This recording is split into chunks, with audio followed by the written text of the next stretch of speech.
उत्तरकांड सर्ग संख्या 42 श्लोक संख्या 18। अशोक वनिका में भगवान राम जब सीता जी के साथ प्रवेश किए हैं तो अपने हाथों से सीता जी को शराब पिला रहे हैं।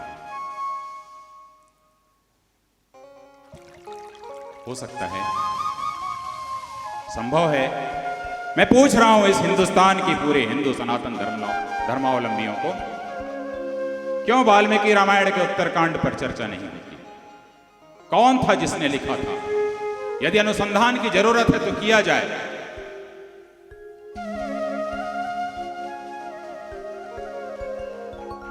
श्लोक संख्या 18 सर्ग 42।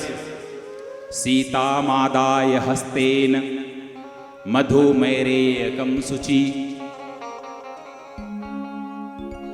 पाययामास काकुत्स्थः सचीमीव पुरंदर।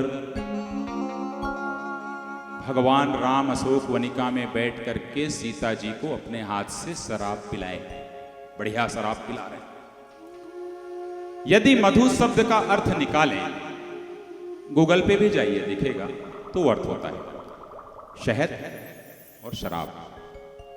हमने मान लिया कि यहां पर आप कह सकते हैं कि मधु का उपयोग शराब के लिए नहीं हुआ है, शहद के लिए हुआ है। चलिए मान लिया, पर मैरेयक के लिए क्या कहेंगे? मैरेयक का पहला अर्थ मदिरा है, दूसरा अर्थ शराब है, तीसरा गुड़ और धौ से, धौ एक वनस्पति मिलती है हिमालय में, गुड़ और धौ से मिला करके जो शराब बनती थी प्राचीन काल में, उसको मैरेयक कहते थे, मतलब वो शराब है। और मैरेयक को कई बार मधु में, माने मीठा भी ऐसा घोल करके पिलाते थे। तो यदि मधु को आप मीठा कह भी दें तो मैरेयक पिलाएंगे क्या सीता जी को? भगवान राम। सीता मादाय हस्तेन मधुमैरेयकं शुचि पाययामास काकुत्स्थः सचीमीव पुरंदर। और कैसे पिला रहे हैं? जैसे इंद्र जो है पिलाता है अपनी पत्नी सुचि को। इंद्र जी से आप तुलना करेंगे भगवान राम की, सची से तुलना करेंगे आप भगवती सीता की। शर्म नहीं आती है? मर्यादा पुरुषोत्तम क्या ऐसा करेंगे? क्या माता सीता शराब पिएंगी? क्या अपने हाथ से शराब पिलाएंगे? ज्ञान क्या भक्ति को शराब पिलाएगी? ब्रह्म क्या शक्ति को शराब पिलाएगी? भगवान राम का एक नाम तो जितेंद्रिय भी है, फिर कैसे जितेंद्रिय हुए? यह खंडन करना चाहिए, ये नहीं चलेगा। यहां भी चलिए, इससे भी उच्छृंखल जो लिखा गया है, आगे बढ़िए। उस अयोध्या के अशोक वनिका में उत्तरकांड सर्ग संख्या 42 श्लोक संख्या 19। उस शराब के साथ सीता जी और राम जी क्या क्या ले रहे हैं, सुनिए। मांसानि च स्मृष्टानि फलानि विविधानि च रामस्याश्च वहारार्थं किंकरास्तूर्णमाहरन्। शराब के साथ में भगवान राम सीता जी को बढ़िया मांस खिला रहे हैं। फल खिला सकते हो चलो, फूल खिला सकते हो चलो, मीठा खिला सकते हो चलो, मांस कैसे खाएंगे जी? जो आदमी, जो ब्रह्म, जो ज्ञान 14 वर्ष वनवास में रहे, जिनकी मित्रता विषयी सुग्रीव से हुई, जब बरसात का समय आया सुग्रीव वहां पर विषय वासनाओं में लगा रहा और ये नीचे गुफा में पड़े रहे। इतना ही यदि उनको शौक रहता विषय वासनाओं का तो सुग्रीव के साथ वो भी जाते, लंगर में खाते मांस।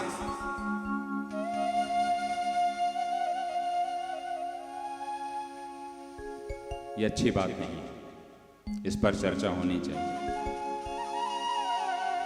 सिया कौन है? राम कौन है? क्या उनके इस तरीके से आप चेहरे को दागदार बना सकते हैं? यह घृणित कार्य है। मां सिया जानकी शोध में हनुमत चरित्र में प्राण भरे, मां सीता शोध की धैर्य नगर में मां सबरी का मान बढ़े।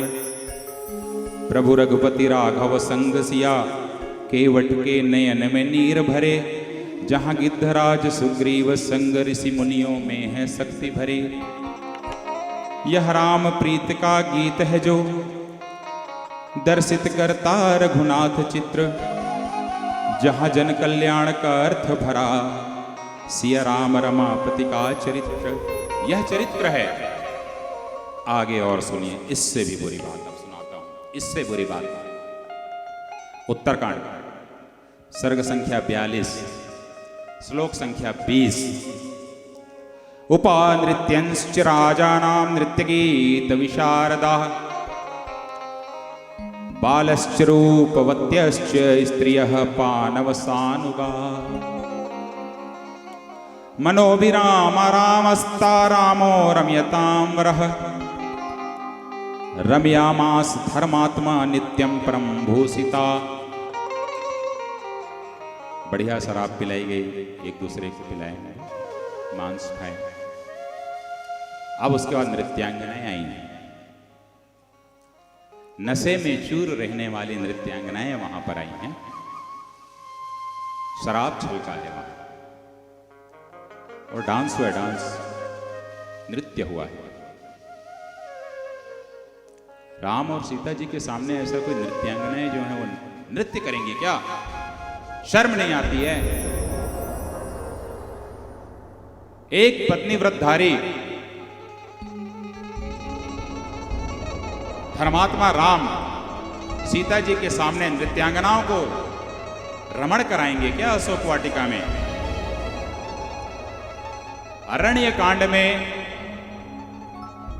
स्वयं लिखा है वाल्मीकि जी ने कि मिथ्या वाक्यम न ते भूतम।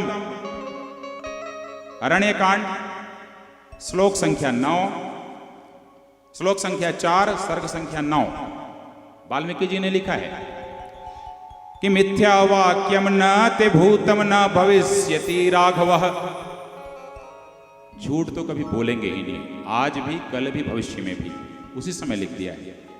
और कुतोभिलषणम स्त्रीणाम परेशाम धर्मनाशनम, और पर स्त्री का चिंतन ही नहीं करेंगे, न आज न कल। और पर नारी के चिंतन की अभिलाषा भी नहीं करेंगे, न आज न कल।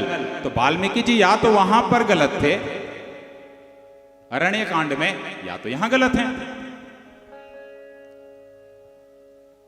जब वहां स्थापित कर चुके वाल्मीकि जी पर स्त्री की अभिलाषा भी नहीं कर सकते राम, तो वही वाल्मीकि जी उत्तरकांड में आकर के वेश्याओं का और नृत्यांगनाओं का डांस देखेंगे। शर्मनाक है ये। ऐसे कृत्य की निंदा हर सनातन धर्मावलंबियों को करना चाहिए, इस पर आवाज उठनी चाहिए।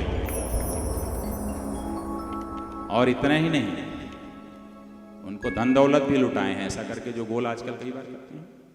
अरे दक्षिणारूपवत्यश्च स्त्रियः पानव संगताः, उपानृत्यंत काकुत्स्थवथ नृत्य गीत विशारदः। और पूरा शिशिर काल, शिशिर की ऋतु इसी काम में बीता, लिख दिया है। अत्यक्रामच्छुभः कालः शिशिरो भोगदः सदा। इसी भोग में लगे रहे सीता और राम। खून खौल जाता है भाई, यह अनुचित है। और इतना ही नहीं, माता जानकी विचित्र वेशभूषा में वहां जाती थी, लिखा है। विचित्र वेशभूषा क्या होता है? अभ्यगच्छत ततो रामम विचित्राभरणांबरा। विचित्र वेशभूषा क्या होता है? माने निकृष्ट वेशभूषा।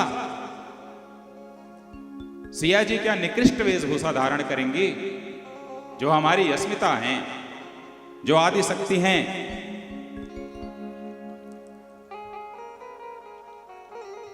श्री राम पूर्णचंद्र देवों में अनंत, विष्णु के अंश हैं, पूर्ण सज्जन है, आत्मा पवित्र है, उज्जवल चरित्र है।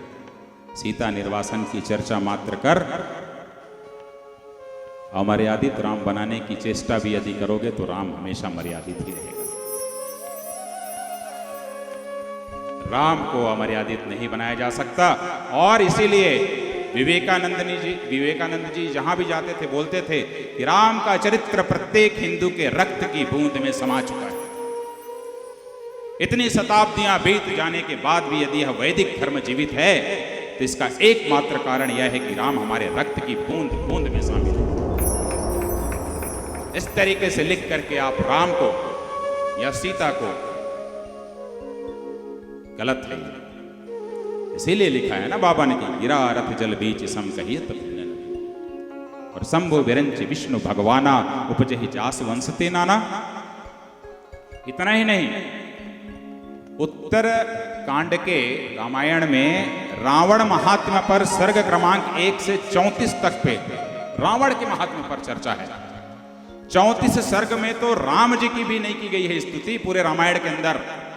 तो जब जिस राम और सीता के बारे में यह रामायण लिखा गया उसमें 34 सर्ग में राम की प्रशंसा नहीं की गई है, तो 34 सर्ग में रावण की प्रशंसा कैसे? और महत्वपूर्ण बात, रामायण का प्रत्येक जो श्लोक है 1000 श्लोक के बाद प्रारंभ से लेकर फिर 1000 श्लोक जब चालू होगा फिर 1000 फिर 1000 जब 24,000 में जाएंगे तो जो गायत्री जी का जो मंत्र है ओम भूर्भुवः स्वः तत्सवितुर्वरेण्यम, वह प्रत्येक जो श्लोक है ना एक एक शब्द के साथ क्रम से जाता है। तो 24 जो अक्षर होता है उन 24 अक्षरों से 1000 श्लोक के बाद गायत्री मंत्र के आधार पर यह रामायण लिखी गई है। तो उत्तरकांड का मैच क्यों नहीं हो रहा है भाई? उत्तरकांड का मैच कर लेना था। वाल्मीकि जी ऐसे कैसे गलती कर सकते हैं? और वाल्मीकि रामायण में ही बालकांड में लिख दिया गया। भैया कितना समय बचा है? 15 मिनट है, 20 मिनट है, ठीक है फिर बता दिया करें भाई। वाल्मीकि रामायण में ही बालकांड में लिखा गया है कि न पुत्र मरणम केचिद द्रक्ष्यन्ति पुरुषाः क्वचित् नायश्चि विधवाः नित्यं भविष्यन्ति पतिव्रता। कि भाई कोई भी महिला विधवा नहीं होने वाली है। पिता पुत्र का अंतिम संस्कार अयोध्या में कोई नहीं देखता था। कलयुग में प्रसव युक्त चिड़िया भी यदि है ना, अपनी पत्नी यदि कोई रहे तो उसको नहीं छोड़ता है। प्रसव काल में सीता जी को छोड़ देंगे।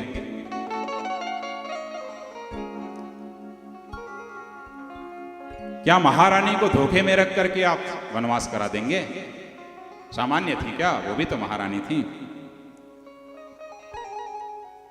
तो जब राम राज्य में पिता के समक्ष पुत्र की मृत्यु नहीं होती थी, अर्थात कोई जब विधवा नहीं होती थी, तो सीता जी परित्यक्ता कैसे? संभव नहीं है, बिल्कुल संभव नहीं है। इस प्रकार यह उत्तरकांड पूरी तरीके से प्रक्षिप्त है।